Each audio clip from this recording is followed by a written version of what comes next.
And we're live. Thank you guys for joining me. I'm going to quickly share this in a couple of places. So happy Saturday. Hope everybody's having a great day.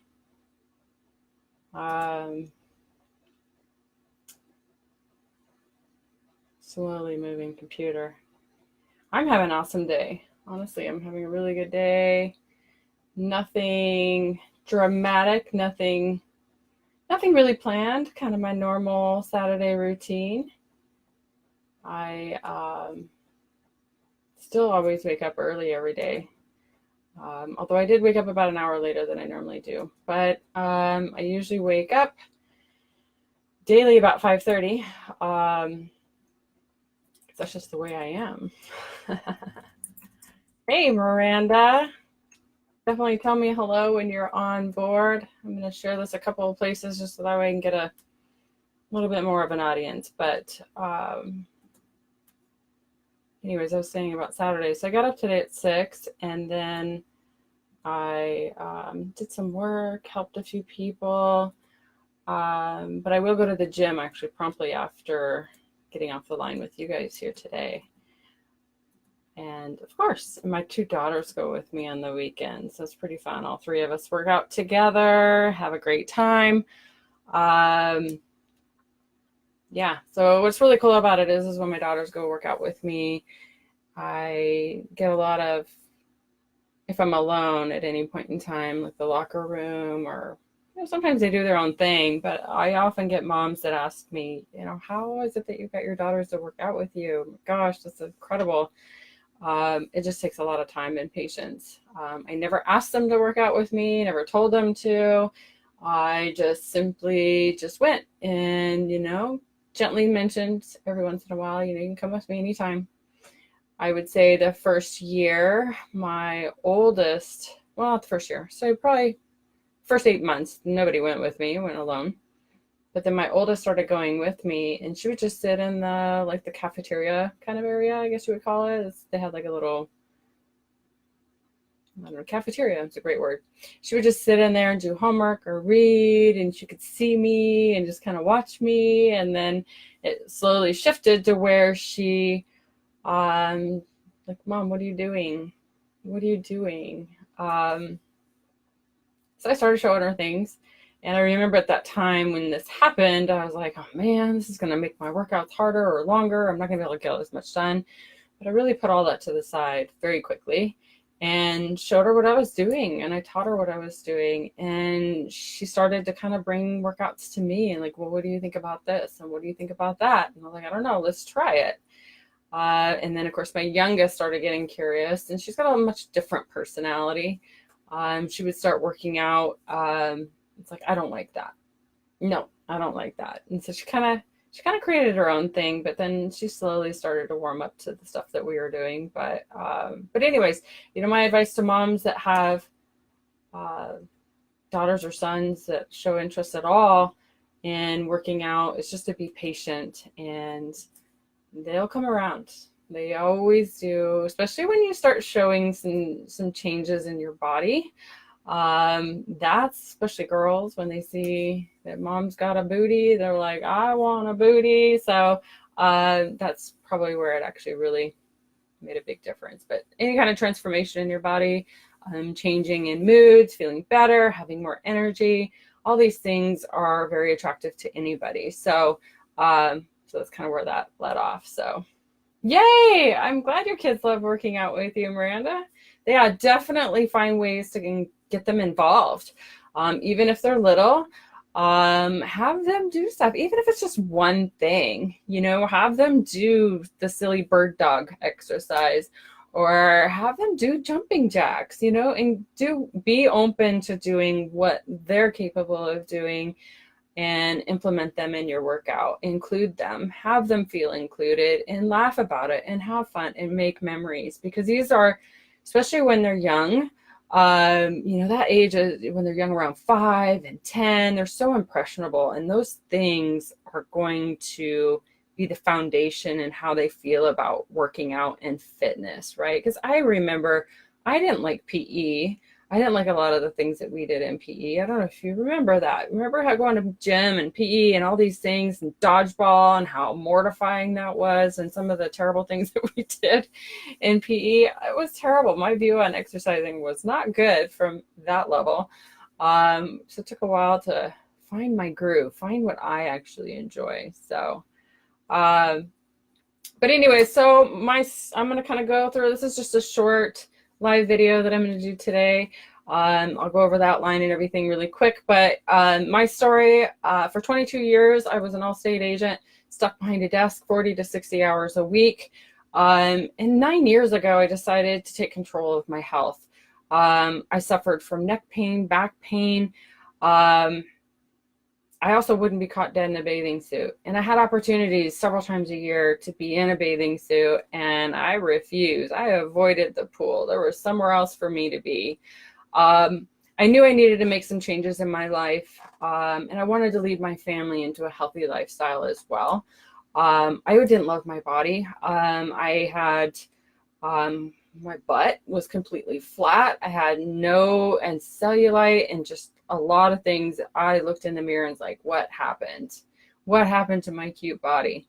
So that, I don't have like a huge giant weight loss story, but I look back at some of my photos and again, I didn't take a lot of selfies. I don't really have a lot of photos. I have a lot of headshots, but from being in a career, being a businesswoman, but my face really shows it. Like, it was super round. And that is kind of what I noticed first when my weight shifts, is my face changes. But I didn't feel good. I felt terrible. I was using caffeine to fuel my day. I slept terrible. And my stress was really high. So in order to deal with that, I would comfort myself with wine, probably almost every single night. It allowed me to not think about work. It allowed me to sleep, sort of. But reality is, now I know I was sleeping really terrible. I was probably only getting 3 or 4 or 5, maybe 6 hours of sleep a night. And I was just running myself into the ground, to a point where I was consuming probably 500 to 800 milligrams of caffeine a day just to survive. My diet was terrible. I look back at it and the things that I thought back then that I thought was healthy. But I would eat literally nothing until about noon or 1 and eat something out of my drawer. It didn't matter what it was. It could be a piece of candy that was from, 3 years ago, Halloween. Could have been a granola bar. Could have been that I thought was healthy, but totally ridden with sugar. Or we would order Taco Bell or something really quick, and I would just scarf it down because I had phone calls to make and things to do, and it was just always upset my stomach. But I was like, that's normal. That's how everybody feels. And then I'd go home and cook I love to cook.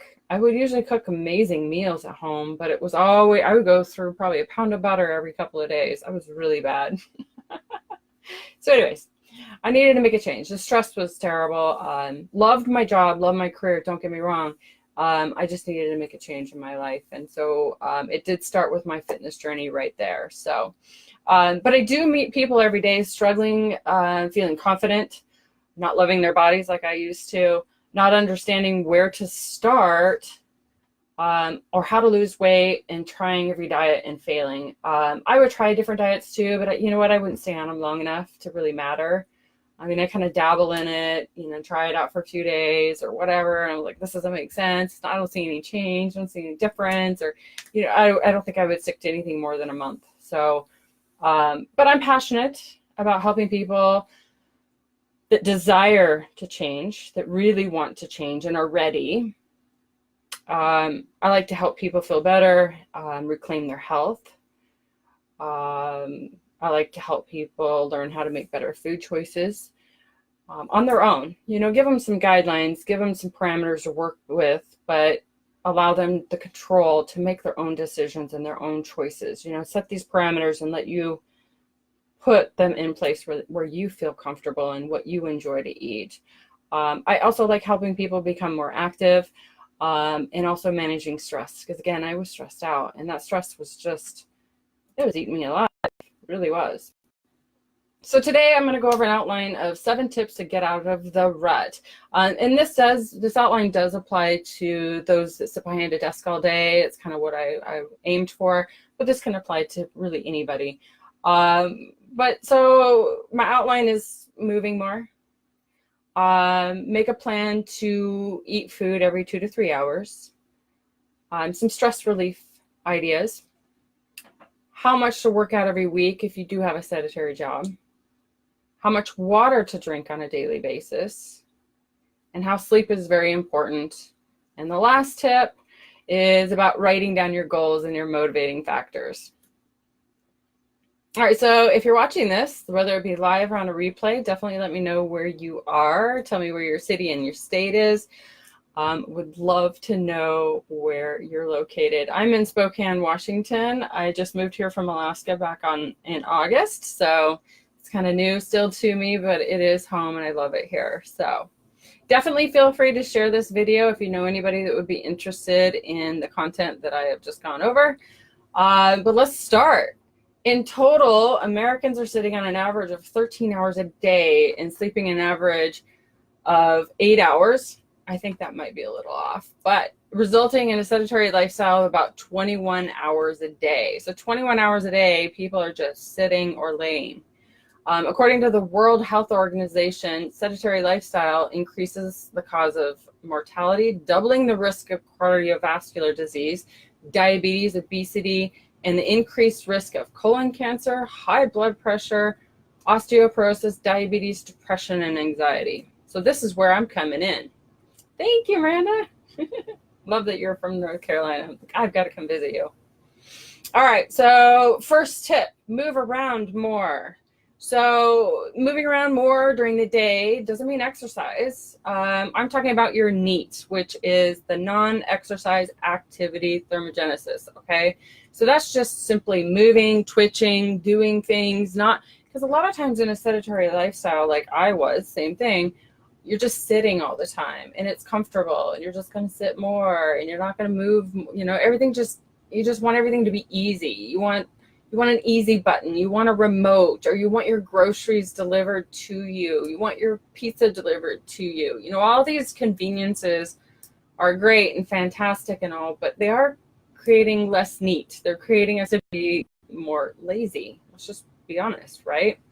So for those of you that do work, sit at an office job 40 to 60 hours a week like I used to do, you know, take a walk during your lunch hour. Everybody's got a lunch hour. Get up and walk. Walk around the building. Walk somewhere. If you have a mall nearby, go to the mall and walk up and down the mall. Just get up and walk during your lunch hour. You know, every 30 minutes, I suggest getting up out of your chair. Every 30 minutes, get up and do some stretching, do some knee highs. You don't need to work up a sweat, because I used to dress really cute and look amazing and professional. You know, there's no way if I was wearing a nice cute skirt that I'd want to do knee highs, but there's other things you can do. Just get up and stretch and reach and get the blood flowing. You don't have to make a sweat, but just get up and move every 30 minutes. If you're in a building with stairs, take the stairs, right? Don't take the elevator. Don't take the easy button way. Take the stairs. Stand up and pace while you're on a phone call, right? It actually is going to make you more. So get your headset on, do whatever you need to do, move your arms and really get into the conversation. Get the blood flowing. I know it's actually going to make your conversations more incredible, more intense. You're not going to be distracted with your computer. You're going to be deep into the conversation and you're getting movement. All right, so get a desk that you can stand or sit at. That would be another thing if you have that option. Talk to your boss, talk to your employer, say, hey, I want to get healthy, I want to get fit, I want to move more, I want a stand-up desk. All right, so don't email somebody in your building. Walk over to them and deliver the message in person. Stand up and move, right? Suggest everyone in your office get a Fitbit. Everybody can compete with how many steps they get a day. So offer that as a suggestion to your boss. It's really fun. I did that for my staff for one solid year. We competed with one another and it made it kind of fun. So I suggest it for everybody. And let's see. So yeah, and so all those small steps add up. You'd be amazed at how many steps you get a day. And the competition level definitely makes it a little bit more fun. And as a parameter on like a Fitbit or your Apple Watches or whatever, if you have under 5,000 steps a day, that's actually considered inactive. Increase, and it also will increase your health risk. So if you do have a Fitbit or you do have an Apple Watch and you're looking at it and you're going, hey, I'm only getting 3, 4, 5,000 steps a day, it's actually considered sedentary. It's actually not at a healthy level. So a low activity would be 5,000 to 7,500 steps, and a somewhat active would be 7,500 to 10,000 steps a day. So what it's suggested is to be over 10,000 steps a day, every single day. And I remember by having my Fitbit, that's hard to do when you're at a desk job. It really is. But I didn't apply all the concepts that I'm talking to you about today. So the goal would be over 10,000 steps, right? So if you're highly active, it would be over 12,500 steps. So, but recommended over 10,000. That would be the minimum goal daily. All right, so tip number 2, plan to eat every 2 to 3 hours. This one is really hard for a lot of people. This one is always a challenge, especially if you were like me, where I would eat out of my drawer, middle of the day, and then have a big meal every night. I was eating about twice a day, really, realistically twice a day. Huge shift here, because this basically amounts to eating 5 to 6 times a day. So, there's a lot of reasons why this is important, and I'm not going to cover all of them here today. I'll create a whole new video specifically for that for you. But the biggest thing is not having your blood sugar levels level throughout the entire day. Having your blood sugar level throughout the entire day is 1, extremely good for your health. 2, it's good for your mind. 3, it keeps you in a fat burning zone if it's done correctly, meaning you're eating the right nutrients at the right time and the right portions. And you're not going to have those highs and those lows throughout the day. Because I remember every day I look at the clock about 2 o'clock and I'm like, are you kidding? It's only 2 o'clock. So keeping your blood sugar level throughout the day is essential in feeling great, having good moods, getting your work done efficiently, and you won't be constantly chasing the highs and the lows, and you'll get a better night's sleep. So here's an addition to the tip. Eat first thing when you wake up in the morning. Eat right when you get out of bed. It's a 20-30 minutes maximum. You should have your food down, and it needs to contain protein. That's my tip to you. Make sure you bring food to work. Don't go unprepared, because guess what? When you go unprepared, that's when you dig out of the drawer, and that's when you grab that granola bar that's probably stale and who knows where it's been. Be sure to have a lean protein, like I just said, with every single one of your meals. So if you're eating 5 times a day, every single meal needs to have a protein in it, and a lean one. So meaning don't have the fatty meats. Meaning no bacon. You can have a lean pork loin, totally fine, but stay away from the fat, okay? No snacking. No snacking throughout the day. Keep your meals spaced 2 to 3 hours apart, but don't snack in between. Resist the urge, okay? Find out, why is it that I'm needing this snack? Is there a reason? Probably is. Maybe it's the stress. Maybe you're bored. Find something else to do. Go move. Go walk. Go do something. Stay away from the candy jar, right? I know, I used to work in an office. There was always a candy jar. There was always somebody bringing in donuts. There was always somebody bringing in bagels or muffins or all these different things. That's great. Thank you. Flowers would be nice, but stay away from those things. And maybe there is a nice way to put that information out there. If there's a vendor or somebody that's trying to impress you or network with you, maybe gently ask them, this is great, this is fantastic, but wouldn't it be awesome if you make it a steak? No, not a steak, maybe flowers or something more nutritious, right? All right, so balance good nutrition steadily throughout the day keeps your blood sugars even. Covered that. All right, so the next tip, stress relief. Okay, my stress was through the roof, always. So we're not invincible. Sorry, none of us are. But stress will result in burnout. You will also get sick more often.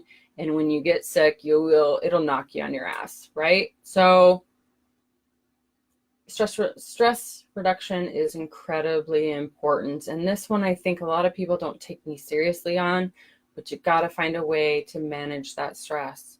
So every day, every single day, the first 5 to 10 minutes, I work on my stress management. Also some other techniques through the middle of the day as well. But every single day, the first few minutes of the day, I journal out what my goals are. What are some things that I want to attract in my life? What are some things that I want to accomplish today? I just spend that time and I journal it, right? Believe me, it manifests some incredible things. It also gets you refocused every single morning. So I always suggest that. But for those of you that have a desk job or a career or a business that you're sitting down all day, I suggest at the end of the day, the last 10 minutes before you clock out, the last 10 minutes before you leave, write out all the things you need to do for that next day or that next business day. So if it's Friday, you want to write out everything you got planned on Monday. So you know, like, I have an appointment with this person. I have this, I have that. I want to accomplish these things. And also do me a favor and delete some of your emails. Just go through and delete. Even if you do it from backwards to forward. So go back in time the furthest you can go and delete some emails. Clear out your email box so that clutter is not there and you're consistently working on deleting stuff. But also schedule self-care while you're looking at your calendar. Make sure that you have things planned for self-care. Book a massage once a month or once a week if you can afford it. Some spa time. If your gym has, like the hot saunas or the jacuzzis or whatever, carve out some time and make some time for that. Carve out some time for a pedicure or a manicure, right? How long has it been since you've been treated to that? Book a time to connect with an old friend. Find some space in your calendar and book some time with a friend. Reach out to somebody in your Facebook that you haven't in a while and actually meet them face to face. So another thing, get in touch with your creative side. Maybe you used to paint. Maybe you used to like photography. Maybe you used to like music. Carve out time for that as well. These are things that are going to help lower your stress. These are some things that, because remember, back in high school, junior high, we used to do art class, right?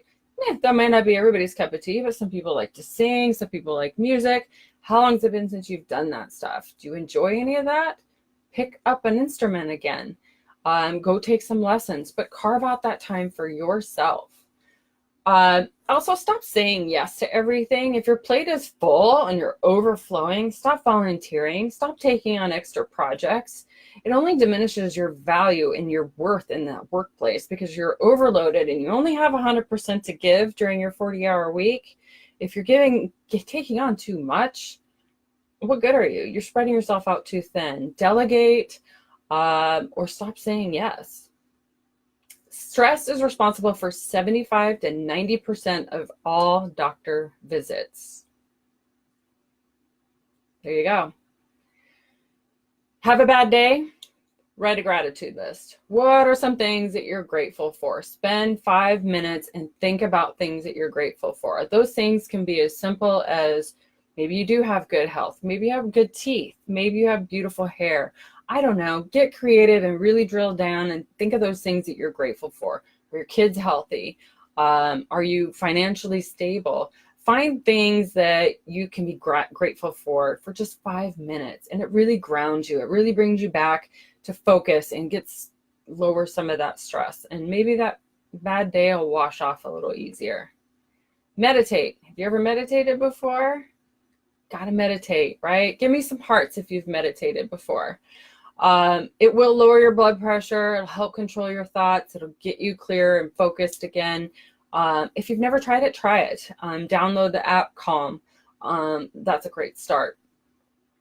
So next time you have a moment of stress, take a moment and wiggle out the tension, right? Stand up, wiggle it out, walk it off, go do something, get moving. All right, step number 4, schedule to work out 4 to 5 times a week. Okay, because if you're sitting that much all week long, you need to schedule a workout. Okay, you don't have to join a gym, but you definitely need to work out 4 to 5 times a week. You need to schedule that time, put it in your calendar, and don't miss it. Okay, so if somebody wants to do something or intrude in that time, say, no, I'm sorry, I'm already busy, I'm already committed. Unless you can move it or adjust it in a certain way, that you get that accomplished as well. So always work out 4 to 5 times a week. So early workouts are probably the best for those that do have careers. I know that can be hard because that means you got to wake up early. But in order to get that workout in and not have all the excuses of, oh my gosh, I had a really rough day, I'm just mentally broke down, I just can't do it anymore. If you get that morning workout done, it's done. It's done. And you can spend time with your family at night. All right, so it's just 30 minutes. That's all I'm asking. You can do an intense Tabata style exercise. Make sure you get the heart rate up. If it's only 30 minutes, get a good sweat going. I'm telling you, you're going to have an amazing amount of energy for your work day. But don't ever miss this appointment. Show up for yourself, and promise me you'll work out a minimum of 4 times a week. It's a great stress relief too, right? That's the last topic we talked about. So exercise is incredible for relieving stress.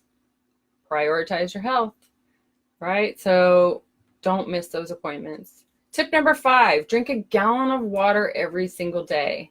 1 gallon of water. And you can do this. It sounds more complicated than it is, but it's not. It actually is known to be to give more energy than a energy shot. You know, the little energy shots you see at the gas station. Drinking enough water will give you energy. Most of us are walking around dehydrated and have no idea. I can tell you 9 years ago, I probably would drink 1 cup of water a day, maybe. So this, maybe 1 cup of water. Like, who drinks water? I don't drink water. I drink coffee. Anyways, 1 gallon of water will change your life. It'll change your skin, and you'll feel great and you'll have more energy. So as soon as you wake up, drink 16 to 20 ounces of water. Don't delay. As soon as you get up, you've hopefully been asleep for 8 hours. So you're dehydrated.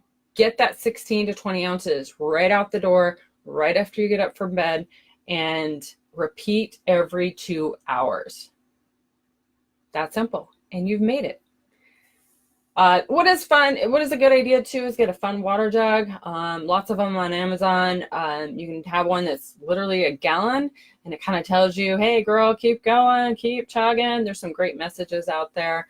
But also count every time. If you have like a fun water bottle, for instance, make sure you know how many ounces are in it, and maybe have a place on your phone or somewhere that tracks how many times you filled it up throughout the day. Another thing, as soon as you use the restroom, chug some more water. That's a great reminder too. You know, your system, keep it going, keep it in your system. If you need energy boost, right? So maybe you are the type of person that does need a little bit of caffeine. Ditch the coffee, drink some green tea. It's not only going to give you some energy caffeine wise, it's going to help your immune system. Just promise me not to drink it after 2 p.m. Because I want you to get a good night's sleep. And another tip too, told you need to drink a gallon every day. Don't make up for it and chug a whole bunch of water exceeding 30 ounces in an hour. It's really bad for your kidneys to process that much water. In fact, actually your kidneys can't process more than 30 ounces in an hour period. So make sure you're staggering your water throughout the day. All right, so we're getting close to being done. If you have questions, post them in the comments. I'd love to answer them before I get off, but I'm on tip number 6 of 7, sleep. So I kind of alluded to this a couple of times. Sleep is extremely important. Schedule 8 hours, right? So you know what time you need to wake up every day. Every single day, you know what time to wake up. So you just count backwards and make sure you have 8 hours of sleep every single night. Turn off all media an hour before that time, the 8-hour time block starts. So no phone, no TV, no internet, no nothing. Stop scrolling on social media. Stop reading the news. Just turn all that off an hour before bed. you will thank me, right? So pick up a book, start journaling, do the gratitude list, journal about your day, journal about your future. What are the things you want to accomplish? What are the things you want to do with your family? Journal, brain dump, what's on your mind. Get all that stuff out of your mind onto paper and go to sleep. With adequate sleep, you're going to perform better at work. You're going to be a happier mother, father, son, brother, uncle, whatever. But get your beauty's rest. You really, really need it. Your body needs the recovery process to repair whatever the day's done to your body, whether it be exercising or the stress load or whatever. It reduces your stress and it feels really good. But you need 8 hours of sleep every day. And don't think that you can go and get 6 hours of sleep all week long and you're going to make up for it on the weekend. It doesn't work that way. It's not a piggy bank. You need 8 hours of sleep every day. Lack of sleep is also it's hard on your cortisol levels. So if your cortisol levels are off, your hormones are off, guess what? You're not going to lose any body fat. Stress and sleep are critical to have under control. All right, so I'm on step number 7. Write down all your goals. Write down your motivating factor daily, or look at it or read it at least daily, and keep updating it. Because, 9 years ago, my goal was to get down to my high school body weight. Tell you what, I'm not 119 pounds. I'm 134 pounds, and I love my body. So my goals have changed over the years, and yours will too. But it is good to have a goal, but keep growing on that goal. Keep building on it, keep changing it. But first thing every morning, write down your goal. That's what I do. First 5 to 10 minutes every day, I write down my goals. So here's some helpful tips. Why is it that you want to lose weight or change? Make sure that that's incorporated in there. Be specific on your goal. Maybe it's a pant size. Maybe it's a special dress that you want to get back into. Is it a certain weight on the scale? But know that the weight on the scale is just a number. Maybe measurements would be better. And if you need help with knowing how to take your measurements, I'd be happy to help you. Also, be sure that it defines all the reasons why you want to get healthy. Okay, this is more of the motivating factor situation. Maybe you can describe physical features of your body that you want, how you want to feel on the inside, maybe some health results that you want to improve or change. How will it affect those around you, your spouse, somebody you love, somebody you care about, your kids, your family, friends? How is it going to affect those people? How will these changes that you desire affect your job? Will it change in your job? Will you get a better job? Will you make more money? Do you think it'll give you the confidence to get out there and do something better? Will it enable you to do more? I mean, write these things down. Everybody is different. Everybody feels like it's going to do something different. And again, these things will change, and that's fantastic. But explain these things in detail. Don't just say, I just want to lose body fat. I want to get to, 9% body fat. Don't do that. But be specific. And again, with some education and learning and time, these will change. That's why it's important to keep up on them every day. So, I have some questions I see. Hey, Boris, when's the best time to run? Oh my gosh. I'm going to answer your question. Here we go. The best time to run, it would be whenever you want, right? I don't have that would be up to you. So, first thing that comes to my mind is, are you running on the inside or are you running outside? So that might have an impact. Depends on where you live. So if you're running outside, it might be better to run first thing in the morning because it's cooler. Or in the evening because it's cooler, but you would want to probably run in the daylight, so that's going to have some impact. Daytime, if you're running inside, same thing, wherever it fits in your schedule. If you're referencing this question as far as when you're eating, again, that's going to come up to personal preference as well. Me personally, I like to eat right before I go work out, but I'm not a runner. So if I was a runner, I would think that I wouldn't want to go with a full stomach, because I would think that that would be awful and terrible. But I also would want to know, how long are you running? Are you just running for half an hour? Are you running for an hour, 2 hours, 3 hours?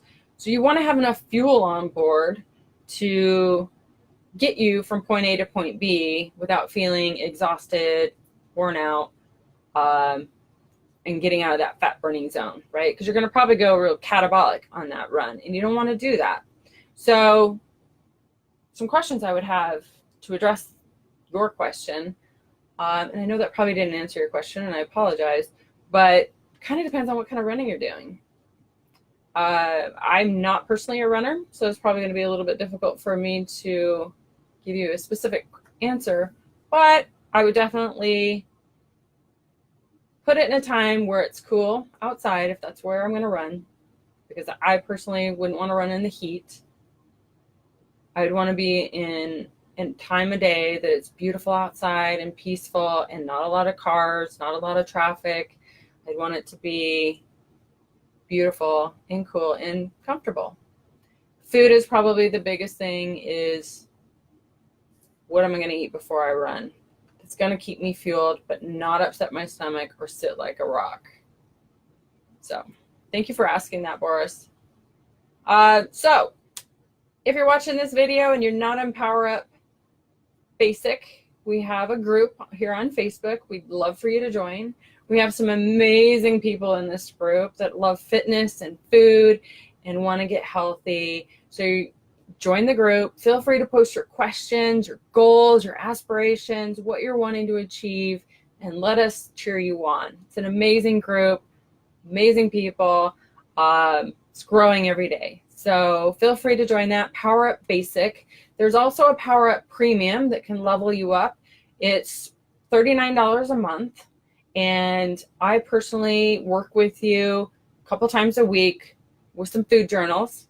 So yes, you got to journal what you're eating, what you're drinking all week long. So twice a week, I check in with you, talk about your food journals, make some suggestions, offer some solutions, give you a grocery list, give you kind of a plan to kind of work around, and $39 for a whole month. So, and that opens up the 1st through 7th of every month.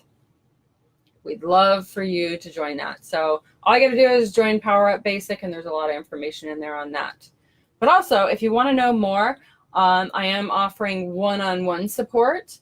So I do have a 90-day program that's open and available. And in order to get on that, we would need to book a one-on-one call, you and me, to find out what your goals are, see if we are a good fit to work with one another to reach to your goals in that 90-day program. So just let me know how I can support you. All right. So in case no one's told you today, I am here for you, and I'm honored to have an opportunity to work with you, and would love to be a part of your journey, whatever that shall be. And that is it. So thank you guys so much for tuning in. I plan on doing a lot more of these videos. So join Power Up Basic and join in with the polls that I post. Is, I kind of ask, what do you guys want to hear about? What topics do you want to hear about? So I kind of go off of that, what seems to be most popular, and I create these fun videos. And some of them are in the group, some of them are here. So I plan on doing hopefully one or more a week and see what I can do for you guys. So hey, thank you so much, and hope you guys have a great weekend. All right, bye for now. Bye.